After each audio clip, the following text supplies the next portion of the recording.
ಚಾಮರಾಜನಗರ, ಮೈಸೂರು, ಮಂಡ್ಯ, ಹಾಸನ, ಕೊಡಗು ಮತ್ತು ಚಿಕ್ಕಮಗಳೂರು ಇಷ್ಟು ಜಿಲ್ಲೆಗಳಿಂದ ಜನಗಳು ಬರೋಕ್ಕೆ ನಾವು ವ್ಯವಸ್ಥೆ ಮಾಡ್ತಾಯಿದ್ದೀವಿ. ಮತ್ತು ಅಲ್ಲಿ ಬಂದಂಥ ಜನಗಳಿಗೆ ಅಲ್ಲಿ ನಮ್ಮ ಅಂದಾಜು ಒಂದು 2 ಲಕ್ಷ ಜನ ಸೇರ್ತಾರೆ ಅಂತ ಒಂದು ಅಂದಾಜಿದೆ.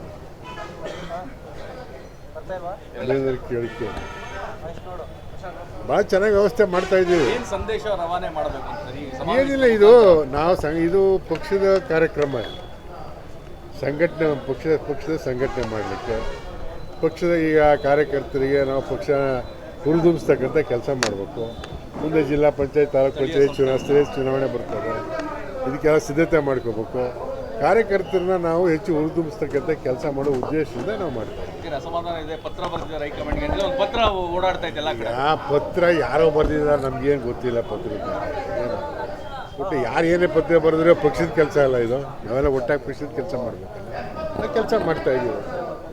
ಈಗ ಬಿಜೆಪಿಯವರು ಒತ್ತು ಹೋರಾಟವನ್ನು ಮುಂದುವರಿಸಿದ್ದಾರೆ. ಬಣಗಳಾಗಿ ಒಂದು ಕಡೆ ಎತ್ನಾಳು, ಒಂದು ಕಡೆ ಯಡಿಯೂರಪ್ಪ. ಈಗ ಬಿ ಜೆ ಪಿಯವ್ರ ಹೋರಾಟ ಅದು ಸುಳ್ಳಿನ ಸತ್ಯ ಮಾಡೋ ಕೆಲಸ. ಸುಳ್ಳು 100 ಸಲ ಹೇಳಿದ್ರೆ ಸತ್ಯ ಆಯ್ತದೆ ಅಂತಾರಲ್ಲ, ಆ ಥರ ಯೋಚನೆ ಇಟ್ಕೊಂಡಿದ್ದಾರೆ ಅವರು. ಏನು ಹೇಳೋದು ಅವ್ರಿಗೆ? ಸಣ್ಣ ವಿಚಾರನ ದೊಡ್ಡದು ಮಾಡ್ತಾರೆ. ಈಗ ಈಗ ನೀವೆಲ್ಲ ಮೂಡ ಅಂತ 3 ತಿಂಗಳಿಂದ ಹೊಡೆದ್ರು. ಏನಿದೆ ಮೂಡೋದ್ರಲ್ಲಿ ಏನೂ ಇಲ್ಲ ಅಲ್ಲಿ. ಹಂಗೆ ಸತ್ಯ ತನಿಖೆಗೆ ನ್ಯಾಯಮೂರ್ತಿಗಳ ಒಂದು ಆಯೋಗನೂ ಮಾಡಿದ್ದೀರ, ಏನೂ ಇಲ್ಲ. ಆಯೋಗ ಯಾಕೆ ಆಗ್ಬೇಕಿಲ್ಲ ಈಗ? ಅಲ್ಲ ಈಗ ಅಲ್ಲಲ್ಲ ಒಂದು ಇರ್ಬೋದಲ್ಲ, ಬೇರೆ ಏನೋ ಇರ್ಬೋದು. ಸಿದ್ದರಾಮಯ್ಯ ಸಂಬಂಧಪಟ್ಟಂಗಿಲ್ಲ. ಸಿದ್ದರಾಮಯ್ಯ ಸಂಬಂಧಪಟ್ಟು ಬೇರೆ ಏನೋ ಇರ್ಬೋದು. ಎನ್ಕ್ವೈರಿ ಮಾಡಲಿ, ತಪ್ಪೇನಿದೆ ಅದರಲ್ಲಿ? ಎನ್ಕ್ವೈರಿ ಮಾಡಲಿ. ಬಿಜೆಪಿಯವರು ಚಂದ್ರಶೇಖರ ಸ್ವಾಮೀಜಿ FIR ಆಗಿರೋದಕ್ಕೂ ಹೋರಾಟವನ್ನು ಮಾಡ್ತಾ ಇದ್ದಾರೆ. ಒಕ್ಕಲಿಗ ಸಂಘದವರು ಪ್ರತಿಭಟನೆ ಮಾಡ್ತಿದ್ದಾರೆ. ಬಿಜೆಪಿಯವರು ಸ್ವಾಮೀಜಿ ಪರವಾಗಿ FIR ಆಗಿರೋದು ತಪ್ಪು ಅಂತ. ಈಗ ಪಾಪ ಮನುಷ್ಯ ತಿಳುವಳಿಕೆಯಿಂದ ಮಾತಾಡಿದಾರೋ ನನಗೆ ಗೊತ್ತಿಲ್ಲ. ನನಗೆ ಹಾಗೆಲ್ಲ ಮಾತಾಡಬಾರ್ದು ಅವರು ಸ್ವಾಮೀಜಿಗಳಾಗಿ. ಹೊರಗೆಲ್ಲ ಅವರು ಮತ್ತೆ ಅವರು ಅದಕ್ಕೆ ಅವರು ಕ್ಷಮೆನೇ ಯಾಚಿಸಿದಾರಲ್ಲ.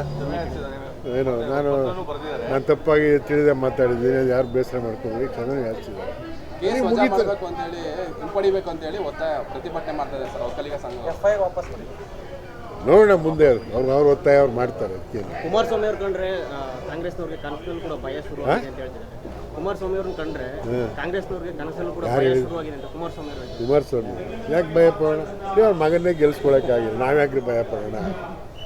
ಮಗನ್ನೇ 3 ಸಲ ಸೋಲ್ಸಿದ್ದಾರೆ ಪಾಪ. ಏನೋ ನಮಗೂ ಪಾಪ ಅನ್ಸುತ್ತೆ ಆ ಹುಡುಗರು ನೋಡಿದ್ರೆ. ಕುಮಾರಸ್ವಾಮಿ ಅವ್ರ ಕಂಡು ನಾವ್ಯಾಕೆ ಎದುರ್ಕೊಳ್ಳೋಣ? ಯಾಕೆ ಪಾಪ ಅನ್ಸುತ್ತೆ? ಪಾಪ ಹುಡುಗ 3 ಸಲ ಸೋತ್ನಲ್ಲ. 3 ಸಲ ಸೋತ್ನಲ್ಲ. ಯಾಕೆ ಪಾಪ ಅನ್ಸುತ್ತೆ? ಇನ್ನೂ ಹುಡುಗ ಇನ್ನು ಯುವಕ ಅವನು, ಪಾಪ 3 ಸಲ ಸೋತ್ನಲ್ಲ ಅಂತ ಯಾರಿಗಾದ್ರೂ ಸಹಜವಾಗಿ ಅನ್ಸುತ್ತೆ. ಯಾವ ಕಾರಣಕ್ಕೆ ಸೋತಿರ್ಬೋದು ಸರ್?